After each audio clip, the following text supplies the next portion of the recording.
délégation de 8 jeunes du Parlement régional de la jeunesse s'est rendue au lycée Carme-Jeanne à Digne-les-Bains.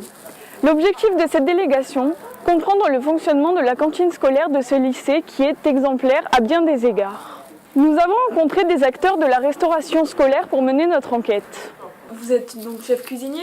Est-ce que vous pouvez nous parler du fonctionnement actuel de votre cantine ici au lycée de Carme-Jeanne? Oui, bien sûr. Aujourd'hui, la particularité de Carme-Jeanne et de sa restauration scolaire, c'est effectivement de se tourner vers une production faite à partir de produits locaux. Aujourd'hui, nous utilisons 40% de nos ingrédients issus de marchés locaux ou bio. Alors, deux intérêts. L'intérêt, il est économique. Il est que l'argent va directement aux producteurs. Donc, ça permet aussi de développer l'agriculture au sein du département ou de la région PACA. Mais également de s'assurer de la qualité des ingrédients fournis.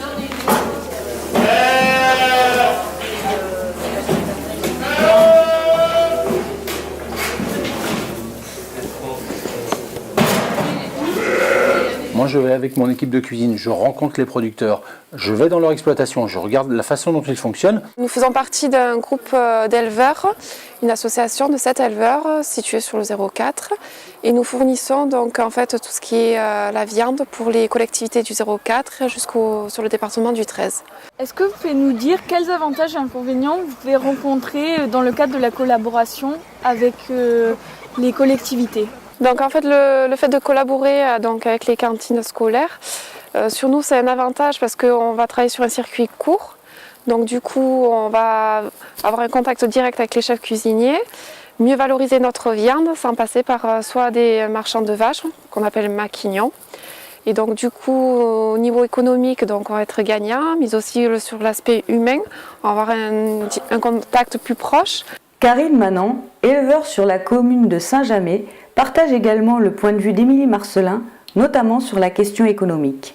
D'avoir un troisième, voire quatrième circuit de commercialisation, c'est toujours intéressant pour un agriculteur. Au niveau inconvénient, c'est au niveau logistique, c'est beaucoup plus lourd qu'une vente normale de bêtes sur pied à la ferme. On doit respecter, et c'est tout à fait normal, toutes les règles qui sont imposées. Et donc c'est vrai qu'au niveau logistique, c'est un peu plus difficile.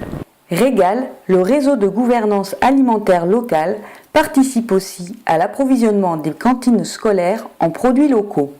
C'est un réseau qui a pour vocation, qui a pour objectif de faire en sorte qu'on ait une restauration scolaire de qualité mais qui s'appuie sur une agriculture durable et locale. Un des slogans de la démarche est la proximité nourrit la confiance. Le fait d'être en proximité des exploitations agricoles nous permet d'emmener les chefs de cuisine directement sur les exploitations agricoles, de pouvoir discuter directement avec les agriculteurs qui sont membres et partenaires du réseau de gouvernance alimentaire locale. Et le deuxième axe très important, c'est la mise en place de cahiers des charges. Au-delà de l'aspect qualitatif, dans le cadre de Régal, on a aussi une préoccupation sur la construction du prix, sur la transparence dans la construction du prix. Sachant que la volonté est que l'ensemble des partenaires du réseau, que ce soit les producteurs ou les chefs de cuisine, notamment les producteurs, puissent vivre de la vente au restaurant scolaire. Et que le chef de cuisine, par rapport au prix qu'il a, puisse le gérer dans le cadre d'un budget contraint pour préparer ses repas. Il y a 3 ans, quand on m'a confié la direction de cette cuisine, j'ai souhaité effectivement, avec l'accord de la direction et toujours dans ce projet d'établissement dont nous parlions, changer effectivement l'image de la restauration au sein d'un établissement. Et simplement parce que je pense que bien manger aujourd'hui est le plus important. Quelles sont les attentes de la région aujourd'hui au niveau des cantines scolaires et de la qualité de l'alimentation pour les jeunes ? Donc actuellement, on est sur un objectif d'introduire 50% de produits issus de l'agriculture régionale dans les repas des lycéens au quotidien. Donc ça, c'est un objectif un petit peu maître sur la restauration. Et on peut faire ça uniquement si on travaille également sur la partie gaspillage alimentaire, car il faut savoir que le gaspillage représente actuellement 8 millions d'euros en coût de denrées annuellement.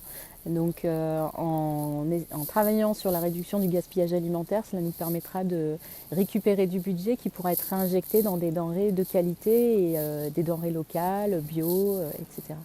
Si aujourd'hui on produit bien, avec des bons produits, qu'on s'intéresse à ce que veut l'élève, c'est-à-dire ne pas remplir des assiettes bêtement, au bout du compte, si on regarde le gaspillage alimentaire, il est très limité. Parce qu'aujourd'hui, évidemment que si tu sers à des élèves quelque chose que tu n'as pas aimé cuisiner, un produit que tu as acheté congé, je ne sais où. Tu as rempli des assiettes, peut-être à outrance, tu voulais passer la quantité que tu avais commandée. L'élève ne l'a pas mangé, c'est poubelle. Nous avons limité le gaspillage alimentaire simplement en mettant de la meilleure qualité dans les assiettes et en le travaillant simplement. Oui, c'est possible de mettre en place ce système-là dans les autres établissements du conseil régional. Pour autant, ce n'est pas si simple. À la base, il faut une équipe motivée. D'accord, c'est mon rôle en tant que chef de cuisine de motiver mon équipe et de les intéresser au projet. Mais puisque je te parle de projet, le projet c'est un projet d'établissement. Tout seul, on ne fait rien. Donc c'est un projet commun. À partir de là, il faut aussi qu'on communique sur ce que l'on va faire. 1 kg de carottes brutes, ça vaut 1,50 € le kilo. Tu achètes des carottes bio de chez peu importe la marque, un agroalimentaire qui fournit tous les restaurants scolaires. Ça vaut 2,80 € le kilo. D'accord ? Le double, c'est le même produit. C'est sûr, il n'y a pas eu de travail, tu as juste à ouvrir le sachet. Par contre, tu ne sais même pas d'où viennent les carottes. Nous, on va s'assurer en plus que la carotte bio et en plus en local. Par contre, ça veut dire qu'il faut du personnel derrière. Parce que le produit brut, je le reçois, il faut le décontaminer, normal. Il faut le transformer, l'éplucher, le couper, le cuisiner. Donc il faut du personnel. Mais à partir du moment où l'établissement a envie d'avoir une restauration de qualité, il faut mettre les moyens. Aujourd'hui, on est au début d'un changement d'alimentation dans les établissements, quels qu'ils soient confondus. Je pense qu'on est sur la bonne route. On est sur la bonne route. C'est faisable ce que l'on fait. C'est faisable, il faut juste avoir envie. Des solutions existent pour améliorer la qualité des cantines scolaires de la région. Solutions qui ne peuvent être mises en place que par la volonté politique de tous les acteurs.